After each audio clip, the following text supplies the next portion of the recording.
This is Ray Varner, class of 2010, in Ashland, Virginia, on July 14th, 2011, at the library, McGraw-Page Library, Living Legacies Oral History Program, and in particular, the Women of Randolph-Macon Oral History Program. And here today, I am with Cary, Wallace of 77 and Betsy Staver of 79. They were both Baldwins, so Cary Baldwin and Betsy Baldwin, while they were here at Randolph-Macon. Also here in the room is Kim Dutton, class of 2011, representing the library, and Claire Stevens from the Development Office. Hello, Baldwin sisters. Hi. So the first question would be easy. So where did you grow up? Where did you both go to high school? Virginia Beach is where we grew up. Okay. And we went to Norfolk Academy for a while, and then we went to First Colonial. So you both lived your time out in Virginia Beach? Right. Before? Yeah. Okay. Yes. Virginia Mhm. Beach. All right. So Cary, you heard about it first. So, Probably. Since So- I'm the older. yeah. So how did you hear about the college? The only guess I have is my dad told me about it. I don't think I would have known about it unless you know another he way. was real good friends. That's right. He was real good friends with Luther White. Oh. And Who Luther was the White, I don't president know. at that time. Yeah. And the Whites were in Norfolk prior to him becoming the dean here, and so he had talked to our dad and was saying it's a nice school, it's a small school, it's only a couple hours away, it's liberal arts, so I think he thought it'd be a real good fit. Okay. Yeah. She probably knows more than I do about that. That's all right. Were you thinking about going to any other colleges when you were? I got accepted to Lynchburg College. I know I visited Guilford College in North Carolina. And I don't know if I was thinking seriously about those two or not. But, I visited other colleges, though. Do you remember your visit to Randolph-Macon? Did you make one? Yes. Oh, yes. So how was it? Did you drive here? Yes. I remember the brick buildings. I think everybody was nice. I think we talked to someone in the, admissions office. I remember kind of a conversation. I think it was nice, but, I don't know that I knew much then what to expect or anything.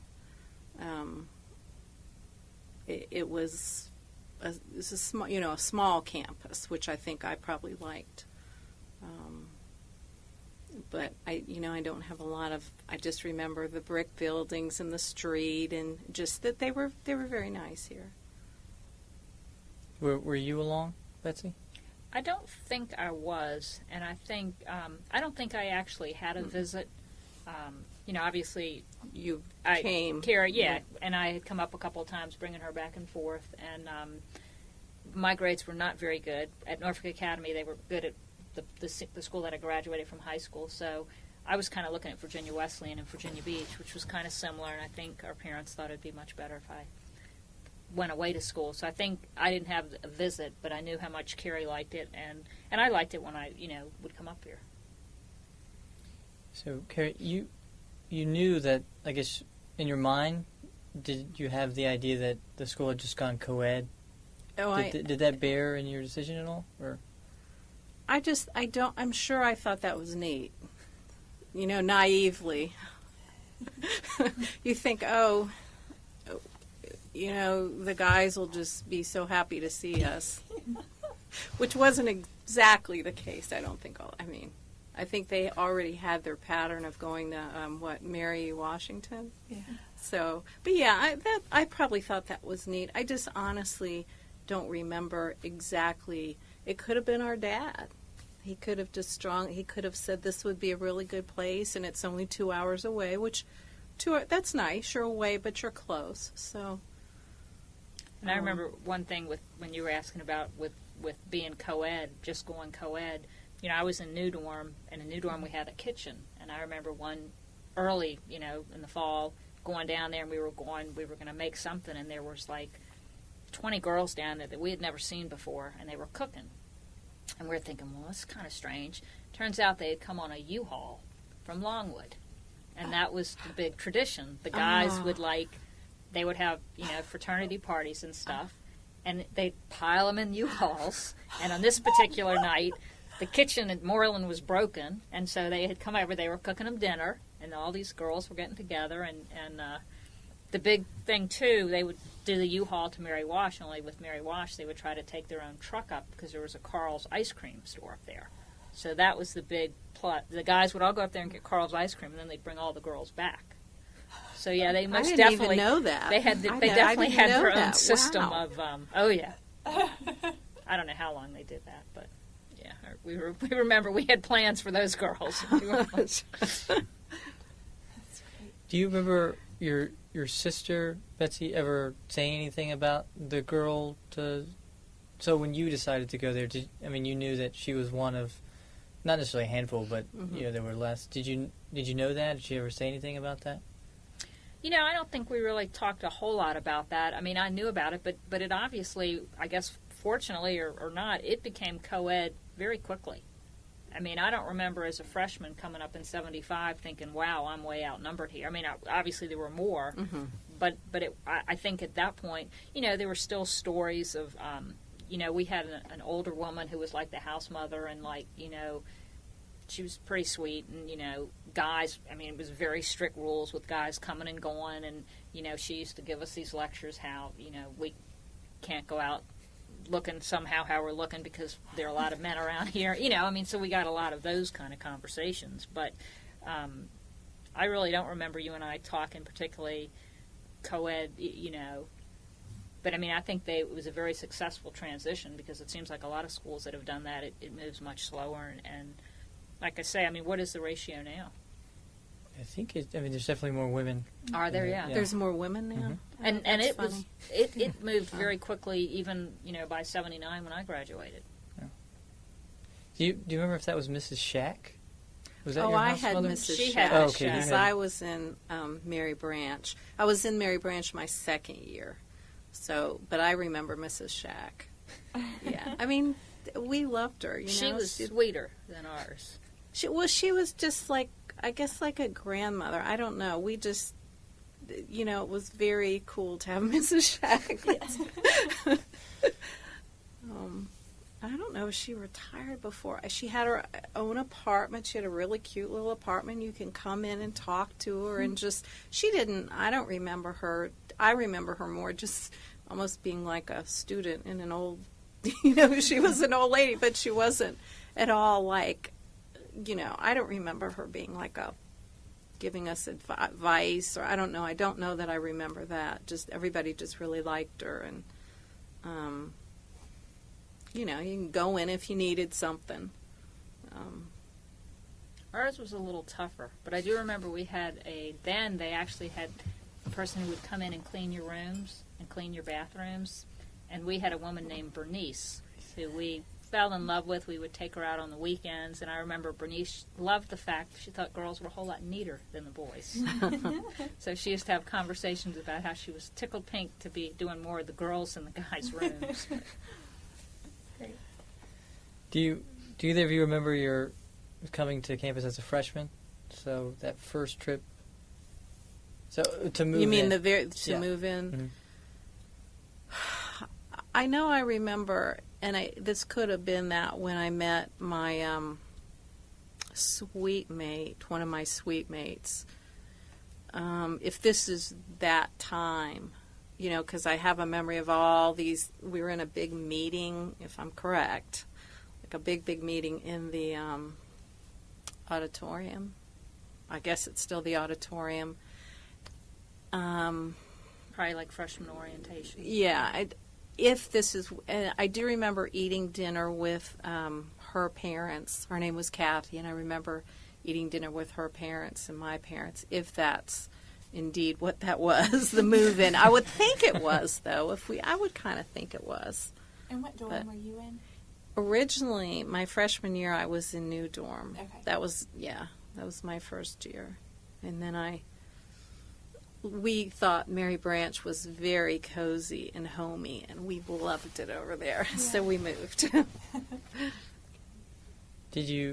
Where in Mary Branch did you live? My second year, I lived third floor in the middle, which is very, very hot. One time it was so hot that we left our doors open and went up and went to bed with everything wide open, and we didn't think anything of it. We were just burning up. And then I was in the side closest to New Dorm. I was there, and then I think I switched roommates several different times, and then I think my senior year, I was on the other side closest to Conrad, and I think that was my senior year. And I just remember we loved the big rooms. You know those big rooms? Mm-hmm. We all loved to get the big rooms, if you could get them. Do you remember your freshman move-in?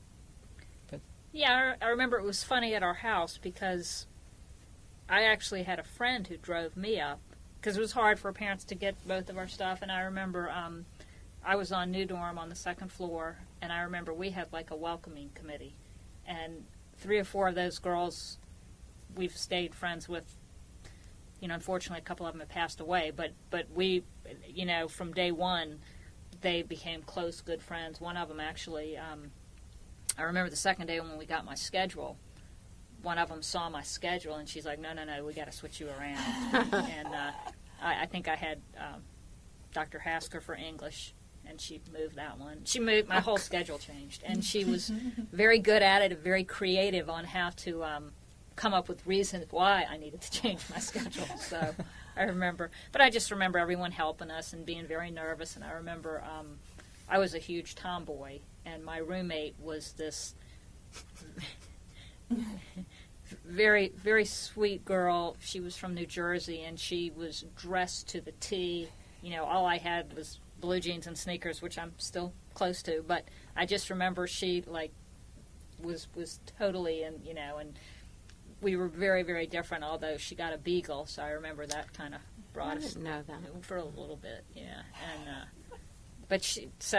and I actually was in the same room all 4 years, and it was funny, we were right by the phone, and so that used to be the big thing that we used to love to fight over the phone, because that was before cell phones and even phones in the rooms then. But. On the hallway, the phone.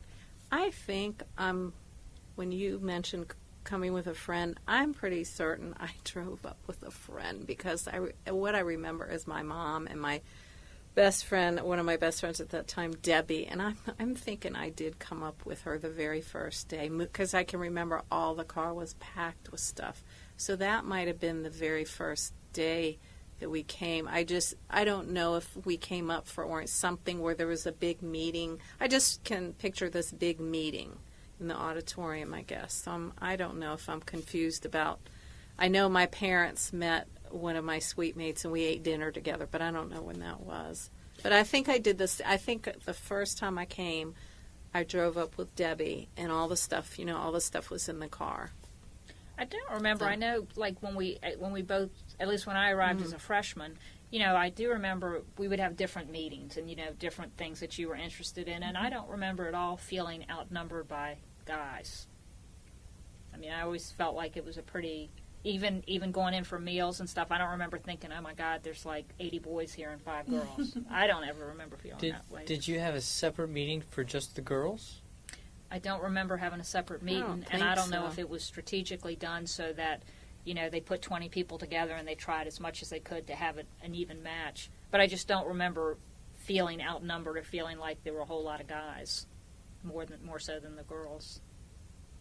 I think I thought there were, because they told us that there were, I guess. And you were a couple of years before me. Yeah, too. I mean, I don't, you know, it's not like at that time, I guess you're just excited that you're in a co-ed situation and there are a lot of guys. So you think that that's a really good thing. But if the guys already, I just remember we're like, oh, they already have the girls at Mary Wash. And so we don't matter that much. Of course that changed. But, you know, it was like they already had their pattern kind of dating or whatever. So do you think that more of the upperclassmen did that and then the younger males would stay around more? Or? I mean, I'm certain once certainly girls got on campus and the guy, you know, we dated guys and that sort of thing. I think that was what they did, though, probably, you know. I mean, the upperclassmen they wanted to date, they had to go somewhere else, I guess. So. But because that's understandable for the males before, there were girls on campus to go up. But I was just wondering if that kind of trickled down and kind of went away as soon as the other girls, or if it kept on going even though there were. I'm assuming it would have eventually, the more girls that came, but all I remember is just maybe hearing somebody say that. Well, they go to Mary Wash or, I don't know, Mary Baldwin or, I think that did trickle away. And I don't even remember the U-Hauls after my freshman year. It had to. I mean, I'm sure it had to have eventually because, I love the U-Haul story. I think that's I never even heard that. Oh, Janet had big plans for their spaghetti dinner. Oh, I'm sure she did. I didn't even know about that. Oh, yeah. All right. Just a kind of off topic from this, but so what was the food situation like while you were here? Cary, you can start since you were. Well, I'm just cracking up because one time someone took a chicken and a whole chicken and took a knife or something and stuck it up on the bulletin board as a sign of we're not too happy with the food. I do remember that. People are always complaining about the food. That's just, but that's the thing that stuck in my mind. Freshmen, these males are common. This was a male that did this, I'm sure, but. I just remember you would complain about it, but you also must have eaten a lot because I gained like a lot of weight. When you're a freshman and you're skinny and all of a sudden you're up to a weight that you're like, oh my gosh. So we ate whether we liked it or not. And there was, I do remember they had all these different flavors of ice cream and these big, big containers of, I don't remember, but just all different types. And I know we love that. And my friend, one of my closest friends who still lives in Ashland, she baked for them. And I remember that. She'd bake all this stuff. So.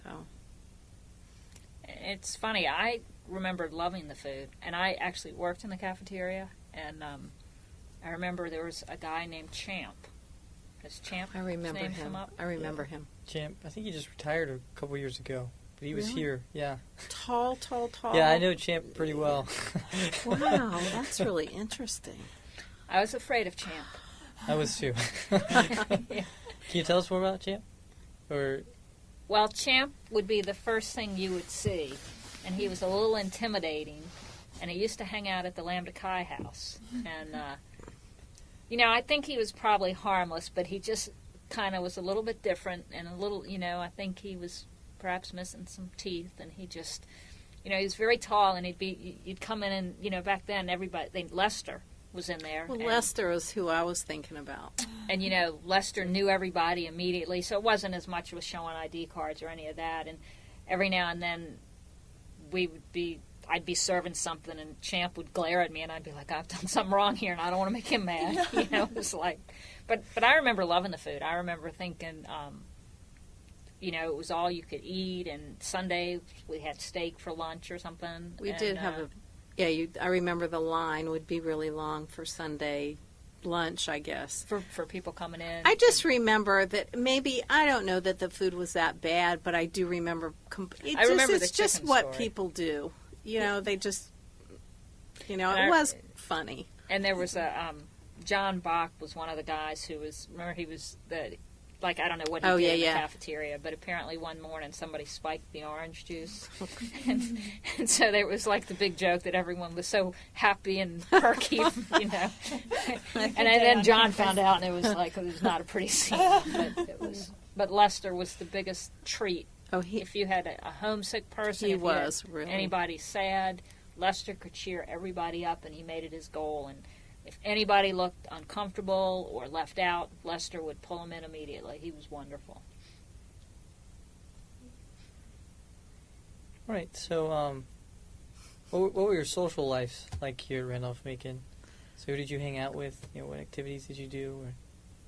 My friends were pretty much my freshman year, my roommate and we got along pretty well, but then I moved over to Mary Branch, and I was part of the religious, there was I don't know what it was called. The Compass Club?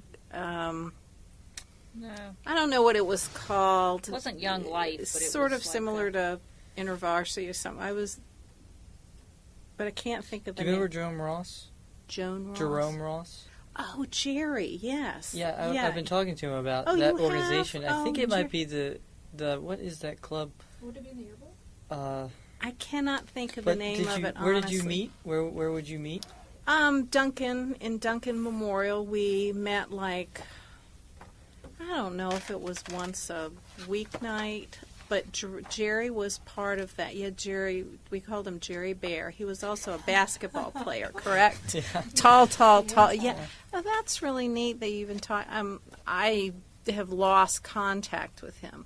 But yeah, I don't know what we called it, unless it was Good News something or It was Good News. Yeah, Okay. That's what it was. And I mean, I loved that. I was not a drinker. I just wasn't into all that. And I was we would go. The other thing we would do, we would go to Mary Baldwin, or we'd go to JMU, visit people. So, that was fun. And then my senior year, I was in the choir or chorus, I don't know which. And it was really, I thought it was pretty cool. We went on tour, and we lived in Virginia Beach, and we actually lived across from the ocean front. So we actually, if I remember correctly, we parked the bus in front of my house, and we're talking about the big bus, and we went on the beach, and then we went and sang in my living room, which I thought was the coolest thing. I was like, oh, I am here as Randolph-Macon Choir, but I don't know. I was, and unfortunately, I wasn't the greatest student. I actually went back to school. Well, I continued my schooling after Macon and became a teacher.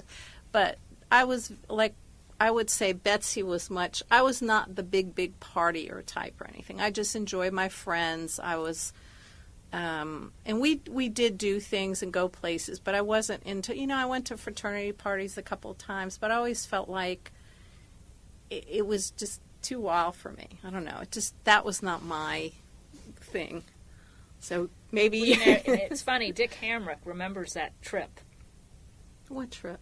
to the beach. Oh, does he Yep, really? He was telling me about it that's because so- he was asking if we still owned the house. Our parents still, Oh, you're yeah, so he kidding. did Oh, remember that's that. really But neat. I like I say, I got very lucky in the dorm that I was in, and we had a group that we did everything together. We were real big with the intramurals and the sports. I love sports, so we did every one of those we could do. We were more mischievous than wild partiers. She's right. I We you're would right. go. We went She's to a very lot of mischievous. that stuff, but I'll never forget coming up freshman. We got here. It was like early in the morning, and everyone's got a beer, and it's like 10:30, 11 in the morning. And we're like, okay. And I was with Mike Devine. Our parents hadn't come up, and I'm thinking, oh, that wouldn't have gone over so well. But couldn't have been friendlier or nicer. But and the first month, I actually went home every weekend.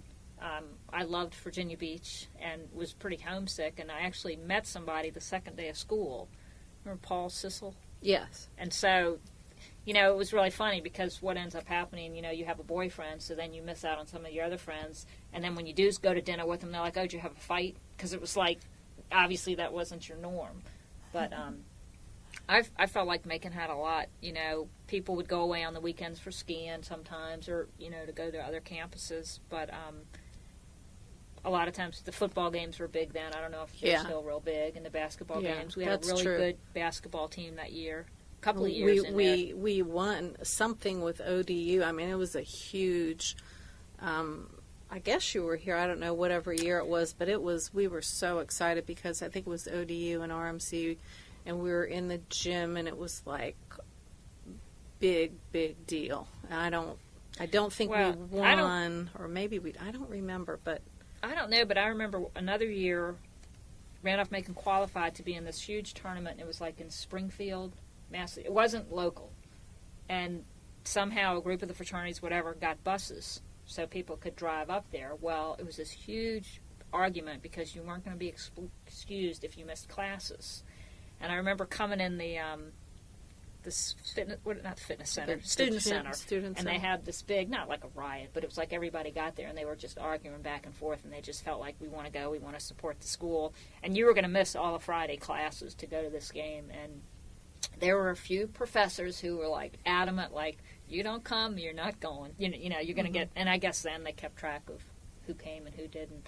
And I think a big group of the people went anyway, and I don't remember if making one or not, but I just remember being in the student center and people getting kind of out of hand because people were like, how could you not let us go? And I remember a couple of the English professors were like, you're here for an education, you're not here for sports. And, you know, it just kind of went out of control there. Yeah. But I do remember we loved to sit around in the cafeteria after dinner and just talk. I remember that's some of the happiest times, just being with your friends and just talking and drinking coffee and sitting there for, you know, I still remember that. And I also, one thing I did, and you may have done this too, but I babysat for a babysat for one of the coaches, and that sort of adds to things. You get to know the coach and the families, and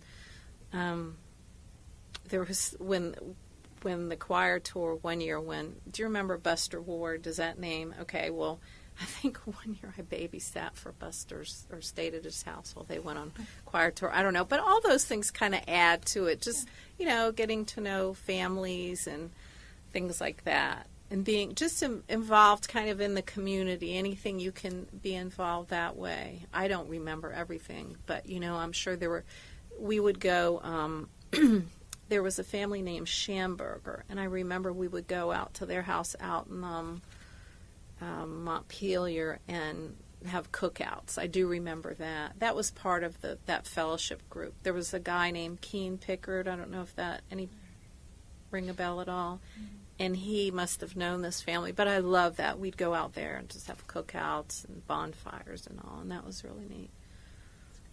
what's funny, too, I remember at New Dorm or Conrad now, they had a back door, and a lot of times people would put a rock in there to be able to come back in so you didn't have to go around.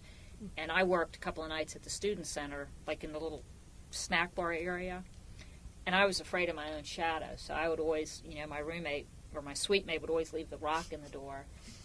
And so many times our house mother would move the rock, so I would come 100 miles an hour out the back door, and it would be locked. And then, of course, I'm in a panic to go around.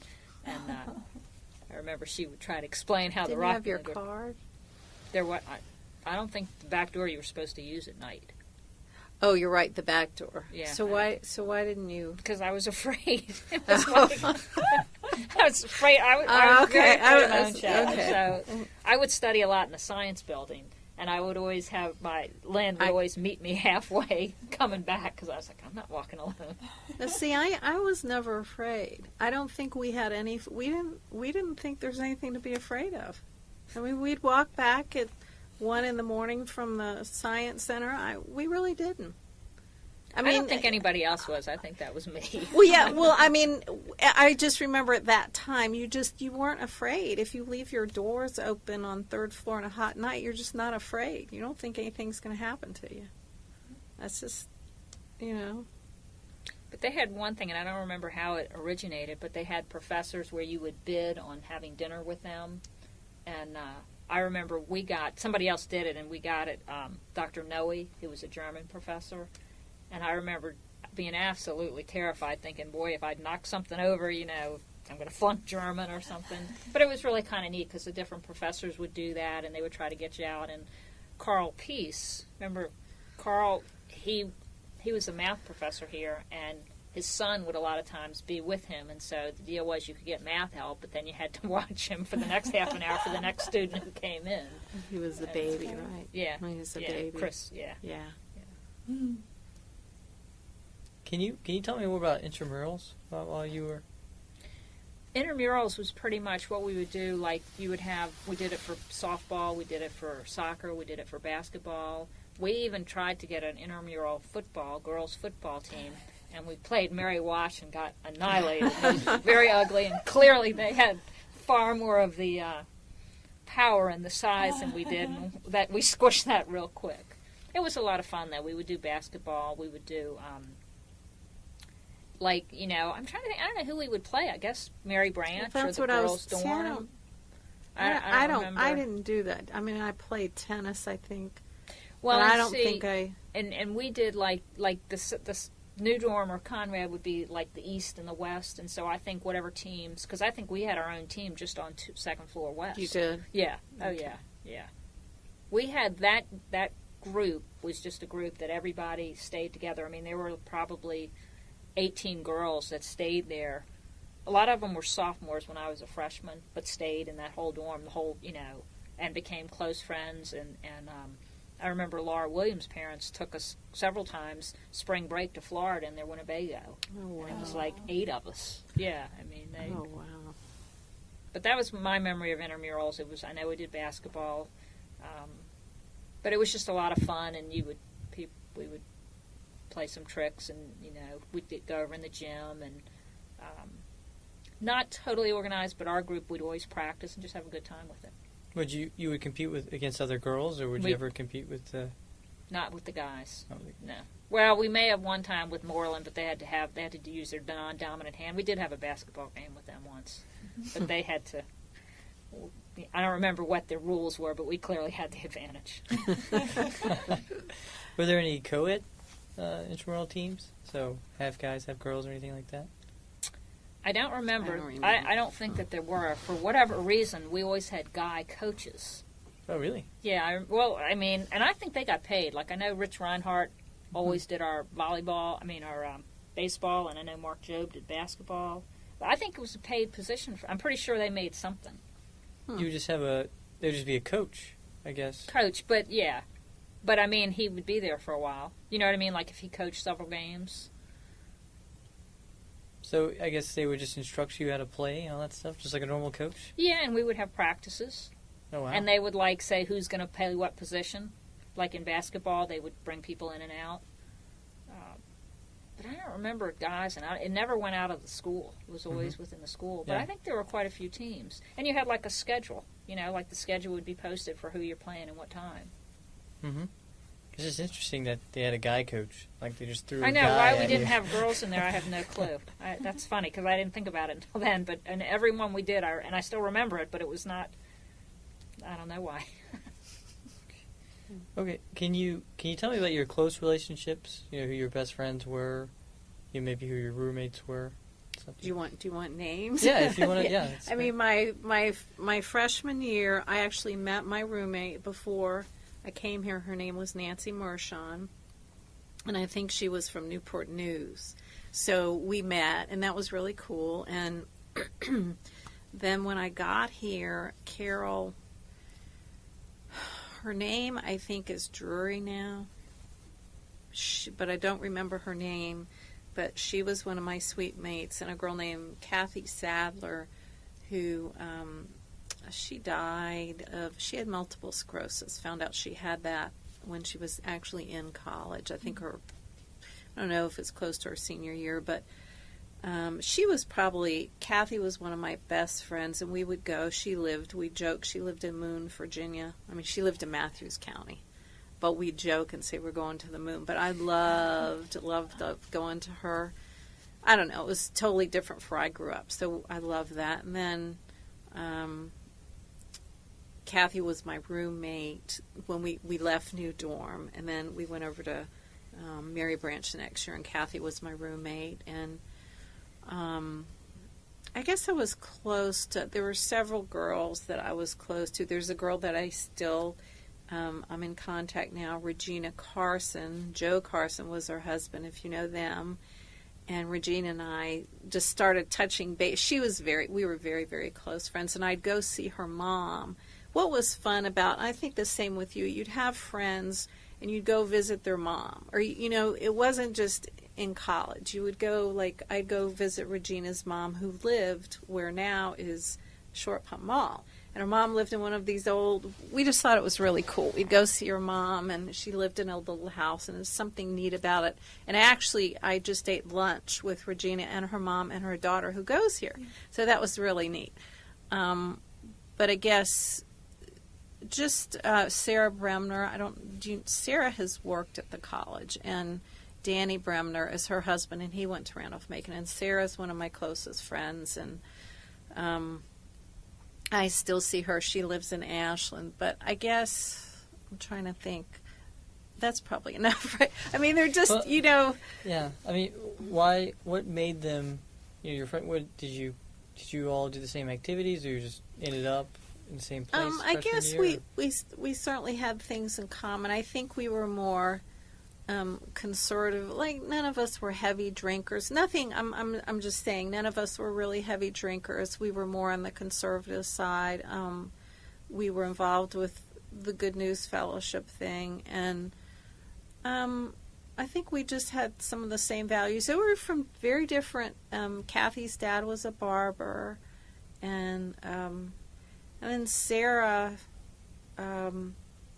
I didn't get to really know Sarah till later on. Sarah played basketball. I don't know if you know that, because she was tall. She was really tall, and I just thought that was neat. And then that's how I sort of got into the choir my senior year, because Sarah sang, Kathy sang, and I think there are things I definitely, now that I'm older, I definitely lean a little bit towards, I would say, the theater side of things. I'm not talented or anything, but I do enjoy doing stuff like that. So I think we all sort of, those are some of the, I think, the same interests, like choir. And Betsy was, I think you were more, like, I don't remember doing any intramural sports at all, but I guess just the common interests, I think we were a little more conservative. We were, we weren't crazy about the guys coming in, and you'd walk in the bathroom and there was a guy. We weren't real crazy about that. I mean, it was just as kind of, you walk down the hall in Mary Branch and there's a guy in the bathroom and brushing his teeth or something, and that was just kind of, we preferred that they not do that. Yeah. But, so I don't know if that answers your question. Yeah. I mean, if you have any stories about them that you'd like to share. Yeah. It's just, it's so hard to remember things, I remember that I used to get thrown in the fountain by God, and soap in the fountain. And soap in the fountain. Betsy's probably the one that, I mean, while she's talking, I might remember something, but I just, do you remember, Betsy told me this story recently about, remember what Anne did? The class in which she wrote on the board. Oh, you should tell them that. Ann Cox Jones is the mastermind of every creative prank and stunt that was ever done, and we usually helped her, but she would create them. And we were going to class one day, and we were thinking we didn't really want to go, and it was early, so Ann goes in early and writes, class, whatever, cancel today. And it was, I wasn't in the class with her, but I went with her, and it was, but I had this English professor, and it was Professor McDonald, and we waited around, we went back to the student center, and then we pretended, when it was getting closer to the time, to be walking to the class. And somebody goes, oh, English is canceled today. And I'll never forget, Anne would have thought she won $1 million. She was like, really? Oh, wow, we don't have to go to class. Well, of course, the people that were gotten there a couple of minutes early, left. The ones that got there on time saw McDonald, and he was furious. Oh, he was mad as a hornet. And I don't remember what finally happened. She didn't get caught because nobody knew that it was Anne. But Anne, another time, we decided to send Valentines to the professors from other professors. So we would have, there was this woman who was, very sweet and prim and proper, and she wrote a very suggestive Valentine to Dr. Moore. And we, switched them all around. So we were cracking up because in the student center, all the professors at lunchtime were trying to figure, and then they all, started talking and kind of figuring it out. But I actually, and my suite mate was a girl, Lynn Calloway, who was very much into sports and athletics, and I think maybe that's why we were big with intramurals. But we had Janet Harvey Trevette and Annie Homelands and Laura Williams and Sue Gunn and Susan King. We still have a Randolph-Macon Supper Club that we do once a month, and it's pretty much, the same group and who's still around. And most of the time we would Anne liked to pie people, and so that was like a big thing. So sometimes you'd call somebody on another floor and get them to come to the phone, and Anne would run out with a pie, and usually she got caught. And Janet and I used to like to throw water balloons at people. We liked to, Moreland guys would walk by, so we'd throw the water balloons, and we were always disguised so you couldn't tell. And George, Janet's husband, as a matter of fact, when they got married at Janet's house. And I think our whole second floor group, we went. But George was sort of the stabilizing factor. And my junior year, Janet was the RA. And sometimes Janet needed an RA, And George had graduated then, and he was actually, I don't know if he was at law school then or started his medical school stuff. But George would come up, and we would periodically, he would set us straight. But the big thing is Janet used to love to go get these, what are they called? It was a greasy hamburger thing at the truck stop. We didn't have a whole lot of places to go. I can't think of the name of the truck stop. Right down here? Was it Kelly's? I think it was Kelly's. I'll have to ask Annie Johnson. Annie would remember. But, it was gross. It was the greasiest thing in the world. But we would, Friday nights after some people had too much to drink, it was like, let's go get that cheesesteak, and it was just nasty. And then there was a little Chinese restaurant on Route 1 up north, and we would always go there, and poor George Trevette would have George and 6 girls, and then we'd always get these, the fancy drinks and the, with all the designs on the cups from the Chinese drinks. And Sue Gunn had a very old car, and Sue, after she'd had a few drinks, anybody could use the car. And so it used to be the big joke that, Sunday morning, be like, I wonder where that dent came from, It'd be like, and it was an old car, and it, didn't matter, and, and it was funny, too, because I started to get more motivated to study because the guy that I was dating wanted to be a dentist, but I was not a good student. And fortunately, Janet geared my schedule all the way through, and I remember, my junior year, Russell Bourne was one of these. He was in the counseling thing, and Russell had this class, and it was called, I don't know the name of it, but it was ethics. So we go, and this was a colloquy. It was 1 month long, and so we go the first day, and it's okay, I want you to write a paper. You pick your subject, you get it approved by me, and then you have to present it, and you've got to present. It's a 10-minute presentation, and that was January 4th. Well, then he said, okay, we're going to start doing these presentations January 18th. And if you need me in the meantime, call.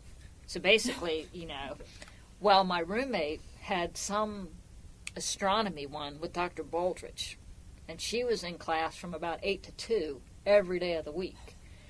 Jan and a group of us went skiing for a week. We went down to the beach. We were had the whole, well, everyone in our class got an A. And Russell was just kind of we had a good, we kind of worked a little bit at it, but I remember Lynn got a C with Dr. Baldridge. And I remember she was just fit to be tied. And I remember my senior year, Russell Bourne had this class where it was the whole class was interviewing freshmen.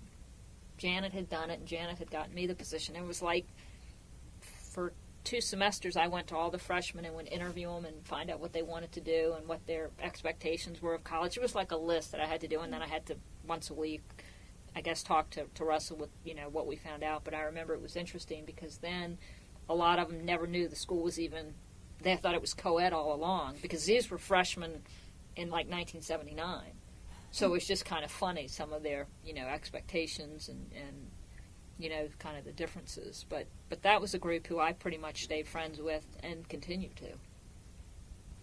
I do have, I remember one thing because as I'm listening to you, do you remember King's Dominion? Of course, there was a movie called Roller Coaster. I doubt you guys would know anything about that. But my roommate, one year, got a phone call, and she was in the movie Roller Coaster. So, and I can't remember how that happened, and it may have been more than her, but King's Dominion, the movie was filmed at King's Dominion, and she was so excited, and so she was in this movie. And I did one thing that was fun, because you're at Randolph-Macon, I worked at King's Dominion.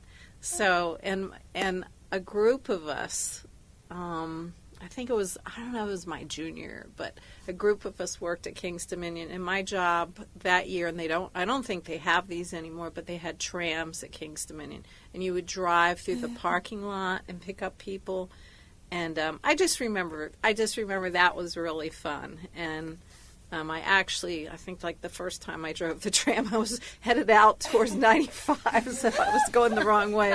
But there was a group of us that worked there, and that we really did enjoy that. And I kind of had a boyfriend there for a little bit, and then I was really disappointed because all of them spent that summer here working at King's Dominion. I had to go to ODU and go to summer school, so I was not very happy about that. But did the two of you spend much time on campus together? No. We didn't, and as a matter of fact, Cary's senior year, I won $50 with a bet because somebody did not believe we were sisters. That's probably like that story I told you about the guys, you know. I don't think, because I went up to the Catholic church. Yeah, I mean, I don't think we really did. I don't remember. We were in two different dorms, hung around with two different groups. I just thought Betsy's group was a crazy group. No, she just has funny. Her stories are funny. Your stories are funny. I mean, I do remember. Well, I was going to tell you the first year we had streaking, and I do remember that, and that was. I mean, that happened very quickly. we weren't used to that. What about dogs? Are dogs still a big part of the campus? No. They're not allowed to have dogs. Well, there were a lot of dogs. Oh my God. Well, it was so funny because at lunchtime there would be 10 dogs.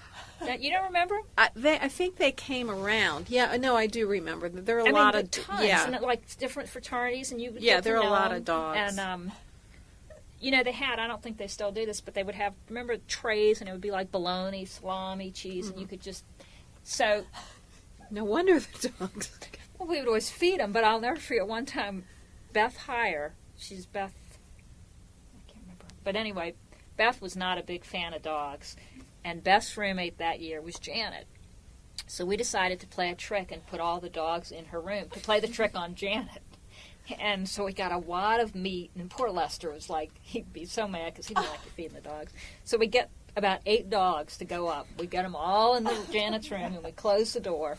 And all of a sudden, we find out Janet's not coming back, and Beth is coming back, and you hear them howling.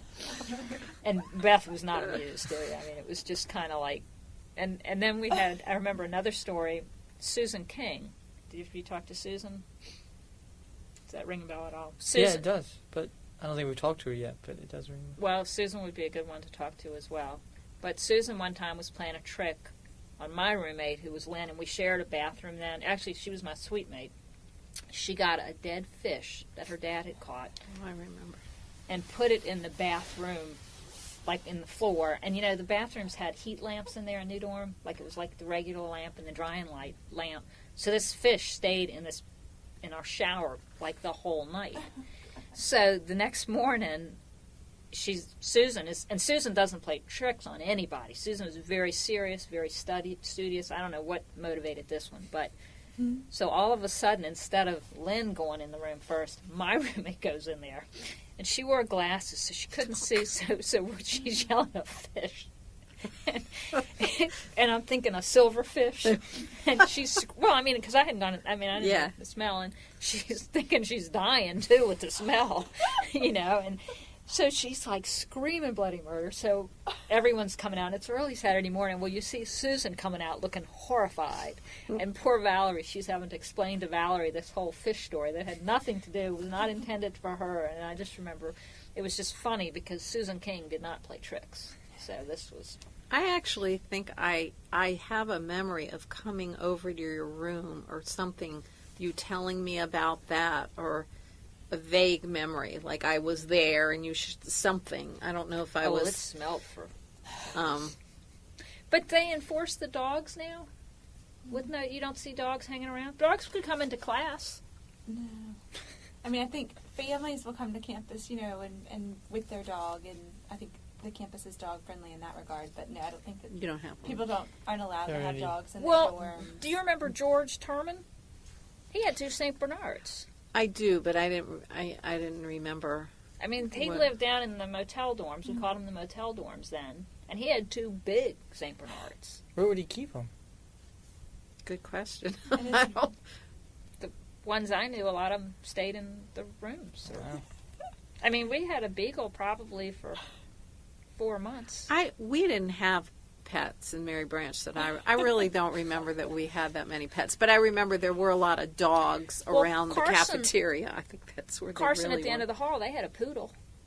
And Bernice was so funny So- because Bernice would come in and she was so cute. She loved General Hospital. And Janet loved General Hospital. And she would, at 3 o'clock, she would come in there. But if you walked in, all of a sudden you'd hear the vacuum turn on. So it was like, so it was like Bernice was working and she was wonderful. But it would be like, and she loved Pink Cow.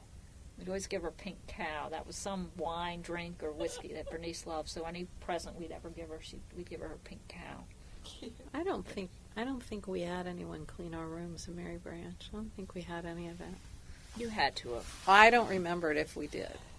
I don't know. We might have, but I don't remember that. Oh yeah. Do you remember Bernice? Yeah, but she was in. I just don't remember anyone over on our. Maybe we did. I don't know. I guess maybe we did. I don't remember them though. That's so sad about the dogs because that was like there were a lot. I mean, and you weren't allowed to have them, but you'd come out of the cafeteria and be at least 6 or. That's true. There are. Yeah. Yeah.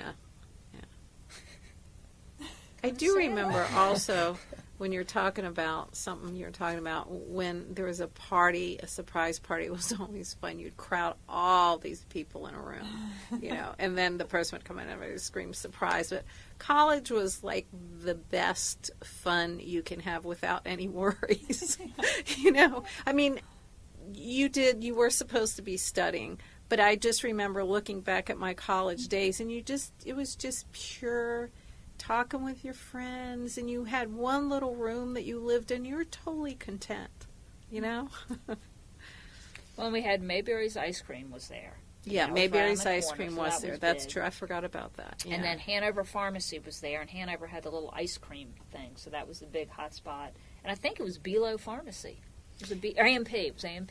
And the fountain turned colors. Does it still turn colors? Doesn't. Okay, well, the I don't fountain think turned so. colors, and that was really pretty. So we loved it. We'd sit around and play guitar or something like that, and we loved the colored fountain. And that's a shame. Do either of you remember any of the visitation policy rules? Yeah, the the boys door? weren't supposed to visit. I mean, there were rules, but they weren't followed. Yeah, I believe there were pretty strict rules, but the boys snuck in. I got to be close friends with my suite mate because I couldn't go in my room most of the time. And my roommate, freshman year, ended up leaving early and carrying child. So I spent many nights there on the weekends, and she loved it when I went out of town for the weekend. I think, wasn't there a visitation, the boys, some sort of weekend visitation? Do you remember? I mean, I don't think it was. It couldn't have been the guys could never come in because I remember They had to be. They couldn't come. You couldn't see them in the morning. Like my roommate, my freshman year, I wasn't allowed in the room for. I mean, she hadn't seen him, and I think he came to visit for a weekend, and I was, I had to stay away. But there must have been.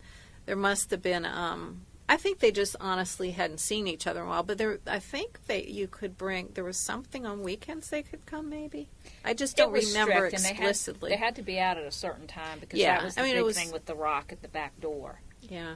Because supposedly if they'd come out, if it was in the morning, you weren't supposed to. I mean, I remember a couple of scenarios where you'd see a guy. People would be, is anyone there? Is anyone there? And they'd like gradually get him out of the building. So, I mean, I don't remember it strictly being enforced, but people didn't want to get caught. I mean, they definitely, my freshman year, they definitely broke the rules on that. And the guys definitely were in the dorms, when they wanted to be. Did you have a curfew? I think we did. I think we were supposed to be back in. Like, you mean if we weren't in by that time? Yeah, the women, if you had to come back to your room. I don't remember. I mean, you had a card, as I remember, to get back in the dorm. See, I'm thinking that whoever we had, she would call people down for you. Like if a guy came, it was I a certain do remember time, that. You're and it right. Would be like, yeah, you're right. They'd call, like to give you permission, or they wouldn't let them come in, or. I do remember that. That was earlier. Like I don't think it was as enforced, later. So they laxed. I think so. Yeah. I cannot remember if there was a curfew. I just I don't remember, because when we'd come back from the library late, I don't know. In New Dorm, it seems like there would have been, but I don't know. So switching to academics now. So what were your majors? Mine was sociology. Did you start out with that, or how did you decide them? I decided that because religion was too hard, and I thought I was just gonna. I actually went home, and I said, I think I'm gonna drop out. I mean, it was like religion was so hard. It was all these papers and all this stuff, and I went home, and my parents said, well, we'll send you to secretarial school, which was absolutely the pits as far as I was concerned. So I don't think I went home for long, maybe for a weekend. And then I came back, and I majored in sociology, which was easier. I mean, I think I just panicked with all the work required for a religion major. Who was your advisor while you were here? Gosh, I think it was the Spanish teacher. I was trying to remember that, and his name. I can't remember. Chalice. I thought at least he was my advisor originally. It could have been Corin. There was the Soch professor was Beverly Corin, and she could have become my advisor. That I was trying to remember, but I thought Chalice was originally my advisor. And what was? I was psych and biology. I kind of wanted to do pre-med stuff. Al Acey was my advisor. And have you heard about Al Acey? No. What? Well, he was just, again, Janet guided me through this, and Al Acey was very enjoyable, and we learned a lot of life lessons academically. It was not horribly challenging. But he was just very enjoyable and a lot of fun. He was. I remember him, yeah. So I was psych and biology. And I actually, oddly enough, did not do well in high school. I did well up at Macon, and I studied. I mean, I didn't really do so well. I don't think I, at that time, was really doing what I wanted to do. And I think that was part of the reason why. It's interesting. My senior year, a friend of mine came as a freshman, and real nice girl. We still keep in touch and everything.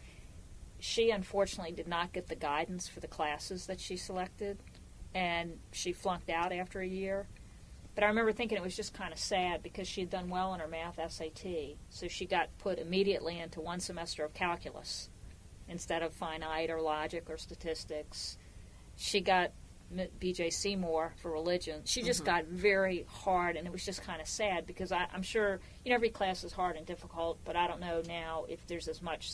I mean, there were certainly some classes you could take where you'd be like, oh my gosh, and there are others that you could take and it would be a little bit easier. But I remember Professor Smith, Ed Smith, I still see him at church some, and we used to, in Fox Hall, do you remember the doors raised so there was space between the doors? Is that still the case? I don't know. I've never noticed that. Well, we used to fling pennies under it during the class, trying to get their attention because it had glass. It wasn't a solid wooden door. And I remember talking to him later thinking he was his vision was affecting him because he could basically see like a penny go through. But I remember another time it was like a huge snowstorm, and they actually closed classes. Oh, I can remember. At you know, least. we didn't have snow very often, but I remember the first day back when we had to go to class, we were trying to talk somebody who was in the class into to not go into the class. And we were trying to get their attention to come out, and so very often. But I remember the first day back when we had to go to class, we were trying to talk somebody who was in the class into to not go into the class. And we were trying to get their attention to come out, and so a snowball was thrown and it broke the window, and it was Professor Smith.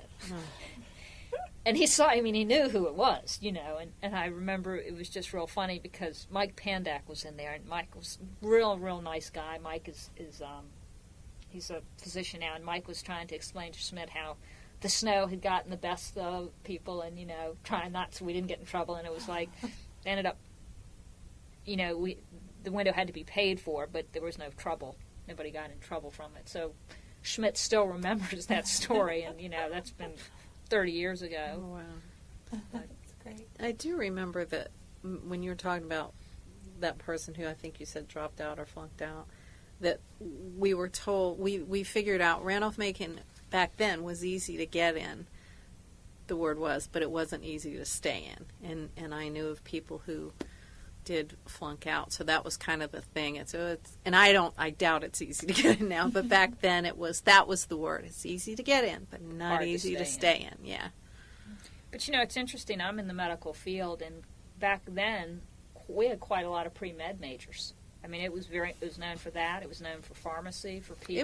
It was a hard. So I mean, it was I think, not easy. Yeah, there was nothing easy about. I don't mean to say it was easy. I'm just saying you could. You know, there were certain classes you knew, you know, that were going to be easier than others. But I thought they did a great job preparing people who went on to further school. Oh yeah, and I think it was. I mean, I think the fact that we went to private school kept me able to stay at Macon. I don't, you know, because I think we were prepared. Well, and the biggest tradition here, too, for me with academics, which made it a success, was the accessibility of the professors. I mean, I got to know them all very well. I learned better one-on-one, and I would take advantage of every help session that they offered. And it was just special. They liked that. They wanted to be a part of that. And then you talk to somebody that's at Virginia Tech, and you know, he was a freshman, and he's in an online math class. And I'm thinking, you know, how do you do an online math class? So, I mean, I think to me that was my memory of Macon academically. It was like they wanted you to succeed, and they were going to bend over backwards to make sure that you did, or try. And it's still, from what I hear, it's still the accessibility and et cetera is really wonderful here now. Who were those professors that you were close to? That, if you remember, that really helped you along, or really, you know, influential in your experience? I know Bev Corin, who was a social professor. Moore, you mentioned Ron Moore, who was math. Boy, this is hard. Dr. Martin, who was like in botany, and Dr. Noe with German. I know that Dr. Chalice had us over his house. I took Spanish one year, and I know he had us over his house for dinner. But I took French, and who was French? I think I took French. DeGraff was here, I think, at the time. I can't remember. I don't think Graff was there. DeGraff? She was. I think she Was she? Maybe. I don't think. I think she just started out. I knew she came in '77. So maybe that that was a was little when you later. I remember. Yeah. So yeah, I guess that was. You know, the one professor who I thought walked on water was Dr. Panel. Oh, Doctor. Yeah, I agree. And, yeah. He was probably one of my mentors, and I'll never forget, I was taking a logic exam, and I was asking him a question about something, and I remember he always had the little pipe, and he's like, I think you need to do that more logically or something. And I like wasn't getting what he was saying, and he goes, "Do I have to write it out for you?" You know. But he was so kind, and he was so into the wisdom and advice and guidance. I mean, he was absolutely phenomenal. I agree. And And his wife, one of my friends would go visit his, I don't know if I went with her. I think I went with her once, and we would go visit her. I thought of something interesting, but it's not on the same. No, that's fine. All right. There was a guy who lived in a house, and I think the college owns the house now. And it's across the railroad tracks. The Blanton house? Yeah, I think it's the Bland house. And we would go visit this man, and he would come out in a wheelchair. And when the train came by, he would, I never quite understood, but he would sort of let them know everything was okay, I guess. Yeah. But we used to go visit him, and that was really neat. He had an old house, and he would tell us he had a plant that was 100 years old. And that was just really special, because I don't know how it all started, but we, and I still, I can sort of get a vague picture of him, but it was actually in Time magazine or somewhere that he did this. So, shirts. Shirts, Blanton. Shirts Blanton. Yeah. That's the him. Blanton house. Yeah. Shirts Blanton. Yeah. Apparently, the rumor is that he was working bank security. And He was what? He was working bank security, and while he was there, he was shot. I think you're And right. That's how he was paralyzed. At least that's the, that's He what I've told, heard. we would go visit him, and he would tell us this, and I just remember the clock ticking. It was a very old house, and we would sit right in the, I guess you'd call it the parlor or whatever, and just talk with him. And I know just the fact that someone would come over, but he had it was a very interesting story. But I just remembered that. Like I said, my memory's getting jogged as I think what was neat is there's so many cool, when you were asking about professors, Buster Ward, I'd never taken classical music, done anything with that. He was an absolute character. But I do remember he was, and like I said, I think I took care of stayed at his house and took care of somebody while they were away on choir tour. But I just remember I adored classical music. That's where I got my start and really loving that. But he was just a character, is all I can say. There were a lot of professors who were very much, I don't know if that's changed or it's just got to change with what's appropriate or not, but Dr. Hasker always would have this tiny little dog. Oh, I remember that. that he would walk his dog. Professor Gray was interesting, and it was like a variety of Richard Chapel. Watson. Oh, Willie Chapel. Willie Chapel, he was. Oh, I forgot Willie Chapel. He was the sweetest thing in the world. He was very sweet. We used to crack up at the infirmary because the doctor was a pediatrician, and you got Donatol for everything and anything. I mean, people could go with a foot infection, a sore throat, or an earache, and everyone came back with the same little green pill. And so it was like the big joke of that. And it's funny, too, because I would call on Hill Carter and Richard Lee, who then were the pediatricians, and Hill Carter still sort of practicing, and he used to laugh because some of the stories some of the students would tell him, he was just as amused at the students as the students were at them. Right. So what did both of you do after graduation? Five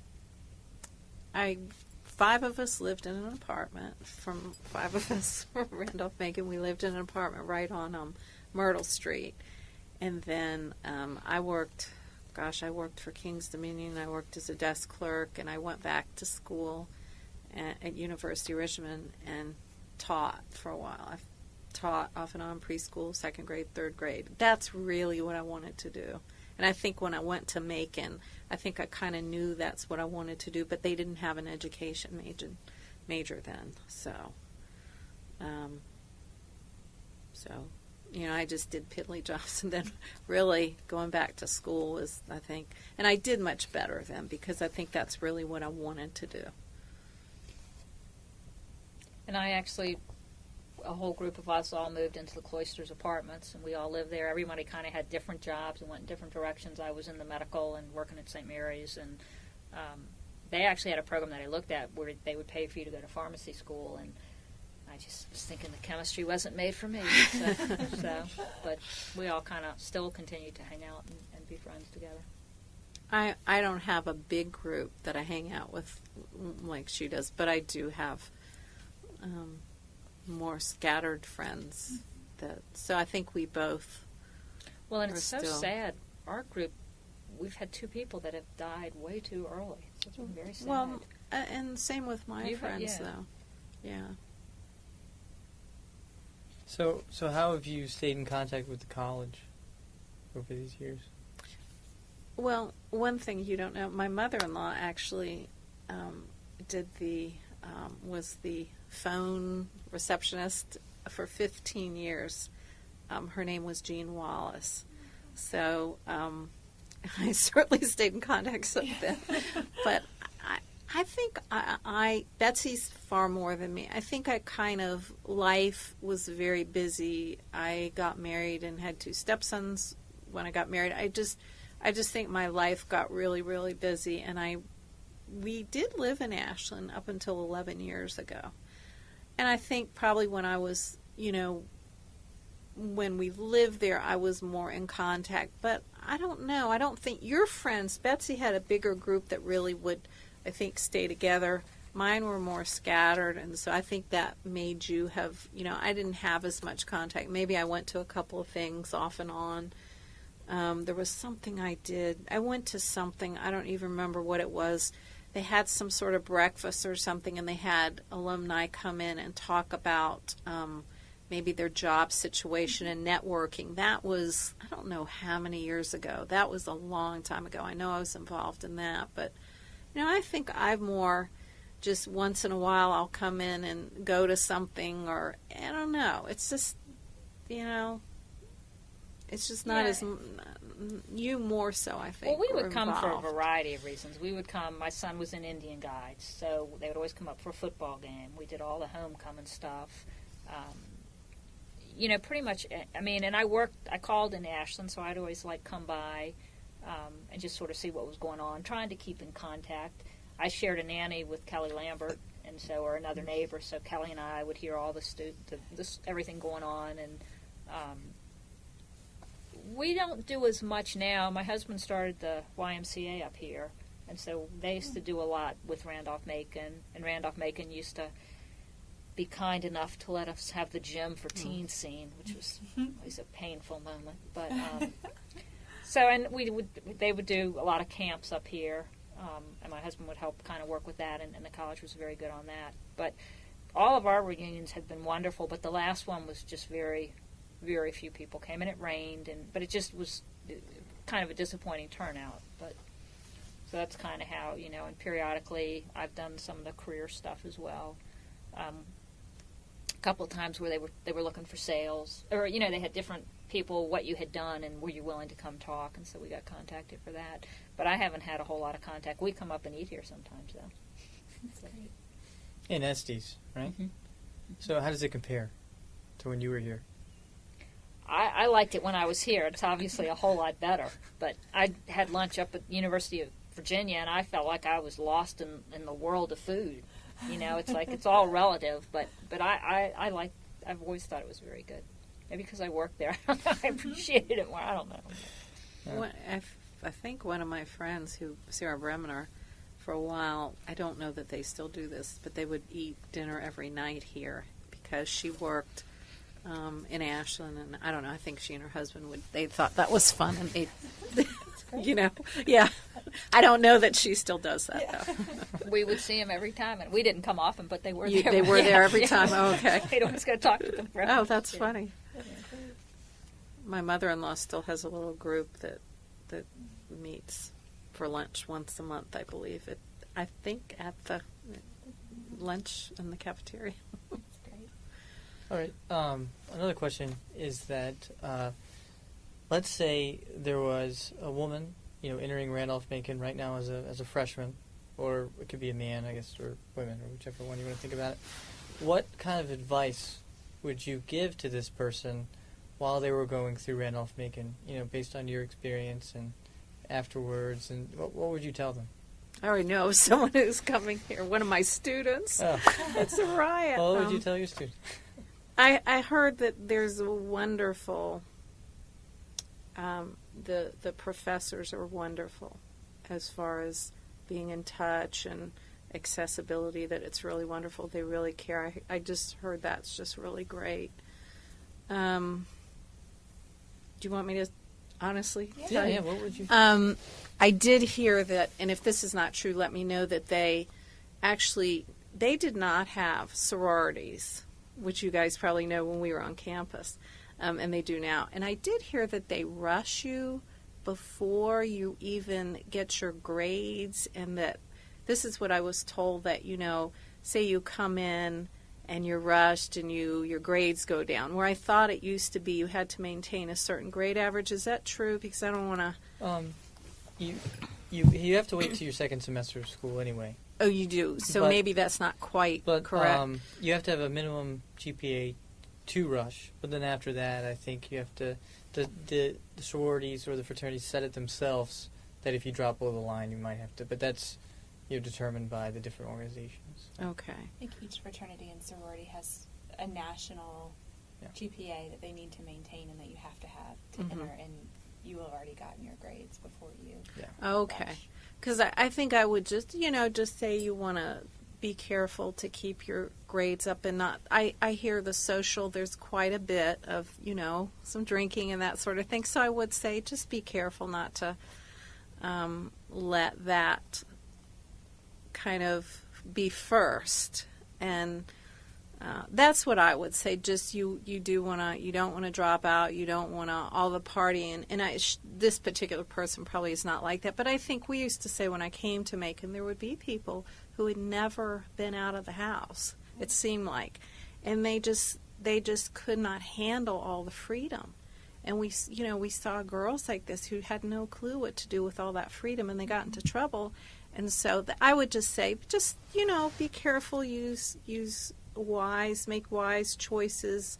You don't want to have a whole bunch of fun and then not graduate, because you're here for a reason. Yes. So And I just would try to tell them to love every moment that they're here, to benefit from the smallness, the family knit, the relationships that they'll have, even if they don't know. One of the things that I think is kind of neat, so many kids today have no clue what they want to do, but yet so many places expect a college degree. And I always feel like at Randolph-Macon, it doesn't matter. You're going to get your degree. I mean, one of the reasons I picked psychology was it was kind of like, well, I don't really know what I want to do. I like medical. At least I'll learn about people, But I just felt like Macon, they're going to meet people that they're going to be friends with and communicate with the rest of their life. And as hard as it may seem at times, it's the easiest time of their life from a standpoint of utilizing your time.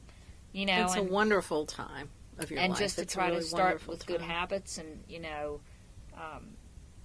make it for what it's worth. And as small as it is, there's still enough variety and enough diversity so that you can find something that's going to work and that's going to be successful for you. And to take advantage of the professors, because most schools don't, you get a teaching assistant somewhere who's hard to find. And even the kids that love sports, but they certainly wouldn't play at a UVA, at Randolph-Macon they can have that team corrupt, I think it's a great true. school and a great program. That's true. Is there anything else that you would like to have on record, or any stories or any anecdotes that you would like to? Can't share the important ones. I don't. I can't think of That's all right. Well, I mean, that's all that I guess we have. But thank you so much for your time.